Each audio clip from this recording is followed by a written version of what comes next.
नमस्कार दोस्तों, आपका स्वागत है। आज मैं आपको लेकर चल रहा हूँ एक ऐसे पवित्र स्थान पर जहाँ आस्था, भक्ति और अद्भुत शांति का अनुभव होता है। यह स्थान दक्षिणेश्वर काली मंदिर, जो कोलकाता में गंगा के किनारे स्थित है। यह सिर्फ एक मंदिर नहीं बल्कि आध्यात्मिकता का ऐसा केंद्र है जहाँ माँ काली का आशीर्वाद, पवित्र गंगा का स्पर्श और महान संत श्री रामकृष्ण परमहंस की दिव्य उपस्थिति हर आगंतुक को दिल को छू लेती है। आइए हम इस यात्रा की शुरुआत करते हैं, इतिहास से लेकर आज के दक्षिणेश्वर तक। दोस्तों, कहानी शुरू होती है 19वीं शताब्दी के बंगाल से। उस समय भारत की धार्मिक आस्था गहरी थी, लेकिन साथ ही समाज में बदलाव की लहर भी उठ रही थी। इसी दौर में एक महिला, रानी रासमणी, समाज में अपनी भक्ति और दानशीलता के लिए जानी जाती थी। कहानी है कि एक दिन 1847 में रानी रासमणी गंगा में स्नान करने के लिए जा रही थी। उसी रात उन्होंने एक सपना देखा। माँ काली ने उनसे सपने में कहा, रासमणी, तुम मेरे लिए एक भव्य मंदिर का निर्माण करो जहाँ मेरे भक्त आकर मुझे पूज सकें। रानी ने इसे माँ का आदेश मानकर कोलकाता के उत्तर में गंगा के किनारे एक विशाल भूमि खरीदी। उस समय यह जमीन एक शांत और हरियाली से घिरी जगह थी। रानी रासमणी ने इस मंदिर के निर्माण में 9 लाख रुपए से अधिक खर्च किए, जो उस समय की बहुत बड़ी रकम थी। कई वर्षों की मेहनत के बाद 31 मई 1855 को मंदिर का भव्य उद्घाटन किया गया। दोस्तों, दक्षिणेश्वर काली की मंदिर इस खूबसूरती देखते ही बनती है।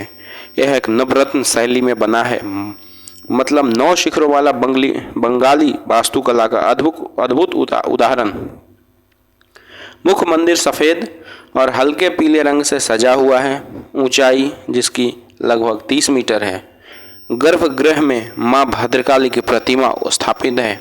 माँ का यह स्वरूप विशेष है। वे भगवान शिव के सीने पर खड़ी हैं और उनके पैरों के नीचे शिवलिंग है। माँ के चेहरे पर भयानक और करुणा दोनों में अद्भुत संगम है। मंदिर के सामने पवित्र गंगा बहती है। यहाँ एक भव्य घाट है, पंचवटी घाट, जहाँ भक्त पहले गंगा स्नान करते हैं और फिर माँ के दर्शन करते हैं। मंदिर परिसर में 12 छोटे छोटे शिव मंदिर हैं, जो गंगा के किनारे एक कतार में बने हुए हैं। इसके अलावा एक राधा कांत मंदिर है, जिसमें भगवान विष्णु और राधा कृष्ण की सुंदर प्रतिमाएं हैं। मंदिर के चारों ओर हरे भरे बागीचे, खुला प्रांगण है, जहां बैठकर घंटों ध्यान लगाया जा सकता है। दोस्तों, दक्षिणेश्वर की सबसे बड़ी आध्यात्मिकता पहचान श्री रामकृष्ण परमहंस से जुड़ी है। 1855 में मंदिर के निर्माण के समय उन्हें यहाँ पुजारी के रूप में नियुक्त किया गया। वे माँ काली के इतने बड़े भक्त थे कि दिन रात उनका ध्यान और पूजा करते रहते थे। कहते हैं कि एक दिन उन्होंने माँ काली से साक्षात्कार किया। उनकी आंखों में आंसू थे और उन्होंने माँ से कहा, माँ, तुम सचमुच हो या सिर्फ पत्थर की मूर्ति? तभी उन्होंने माँ काली का दिव्य स्वरूप दिखाई दिया, जिसने उनके जीवन को हमेशा के लिए बदल दिया। रामकृष्ण ने सिर्फ हिंदू धर्म ही नहीं बल्कि इस्लाम और ईसाइयों धर्म की साधनाएं भी की। उनका संदेश साफ था, सभी धर्म एक ही सत्य की ओर ले जाते हैं। उनकी पत्नी शारदा देवी भी दक्षिणेश्वर आई थी और यहाँ कई सालों तक रही। रामकृष्ण के शिष्य स्वामी विवेकानंद ने उनके संदेश को पूरे विश्व में फैलाया। दक्षिणेश्वर काली माँ काली के 51 शक्तिपीठों में नहीं आता, लेकिन इसका महत्व किसी शक्तिपीठ से कम नहीं। यहाँ विशेष रूप से अमावस्या, काली पूजा और दुर्गा पूजा के समय लाखों भक्त आते हैं। कई लोग मानते हैं कि अगर आप गंगा स्नान करके माँ के दर्शन करते हैं तो सच्चे मन से प्रार्थना करते हैं तो आपकी मनोकामना अवश्य पूरी होती है। अगर आप दक्षिणेश्वर काली जाना चाहते हैं तो कोलकाता से लगभग 20 किलोमीटर की दूरी पर है। यहाँ पहुँचने के लिए मेट्रो, लोकल बस और फेरी यहाँ सुविधाएं उपलब्ध हैं। अच्छे मौसम अक्टूबर से मार्च तक होता है। दर्शन का समय सुबह 6 बजे से लेकर 12:30 बजे और शाम को 3 बजे से लेकर 8:30 बजे तक का होता है। यहाँ जूते उतारने होते हैं। गर्भगृह में फोटोग्राफी की अनुमति नहीं है। पास में बेलूर मठ अद्यापीठ मंदिर और काली घाट भी घूमने लायक स्थान हैं।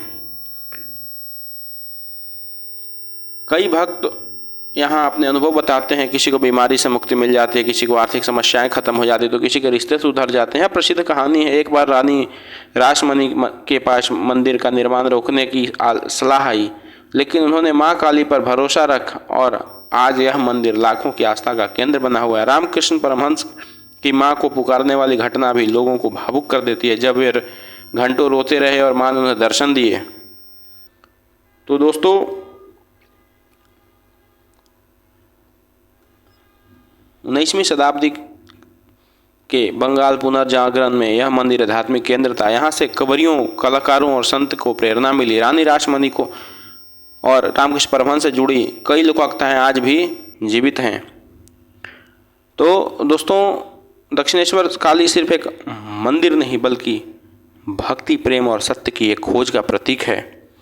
तो यह हमें सिखाता है कि अगर आस्था सच्ची है तो भगवान अवश्य मिलते हैं। अगर आपको कभी मौका मिले तो यहाँ जरूर आइए और माँ काली का उस दिव्य ऊर्जा को महसूस जरूर करिए। तो धन्यवाद। आज के वीडियो के लिए इतना ही। मिलते हैं आपसे एक नए वीडियो के साथ। आशा करते हैं आपको वीडियो अच्छा लगा होगा। आप वीडियो देखकर बहुत प्रसन्न हुए होंगे। तो वीडियो को लाइक करेंगे, शेयर करें लोगों के साथ, कमेंट करिए वीडियो पर। अभी यहाँ तक देखा है तो वीडियो को ज़रूर लाइक करके कमेंट करिएगा। माता रानी की कृपा आप सब पर बनी रहे। Thanks for watching.